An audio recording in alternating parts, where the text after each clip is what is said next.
mundo ng basketball, bago magsimula ang PBA Season 49 All-Filipino Cup, inanunsyo ng PBA champ na TNT Tropang Giga ang kanilang bagong pangalan.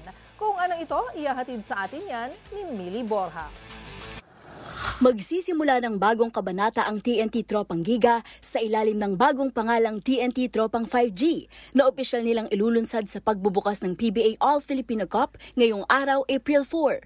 Sa loob ng 2.5 dekada, hawak na ng team ang 11 PBA Championships. Kabilang na dyan ang dalawang magkakasunod na championship title sa PBA Season 49 Commissioner's Cup at Governor's Cup. At ngayon nalalapit na ito sa pagkuha ng Grand Slam. Para kay veteran point guard Jason Castro na 2 beses itinanghal na Asia's Best Point Guard, malaking karangalan ang maging bahagi ng panibagong yugto ng TNT. Nagbigay rin ng pasasalamat si Calvin Oftana na lumaki lang sinusubaybayan ng TNT mula sa panahon pa ni na Asi Taulava at Jimmy Alapag.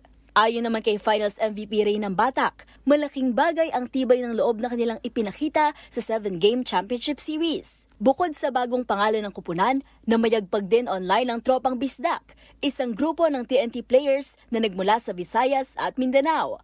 Binubuo ito ni Ray ng Batak mula Cagayan de Oro, Calvin Oftana mula Danau Cebu, Poy Eram na mula rin sa Cagayan de Oro, RR Pugoy na mula rin sa Cebu at si Glenn Cubuntin. Ginagamit ng grupo ang Bisaya bilang kanilang secret weapon sa loob ng court na kahit ang best import na si Ronday Hollis Jefferson ay nakikisali na rin.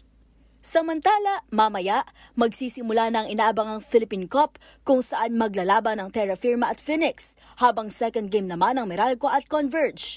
Para sa MBC TV Network News, ito si Millie Borja ng DZRH TV, una sa Pilipinas, una sa Pilipino.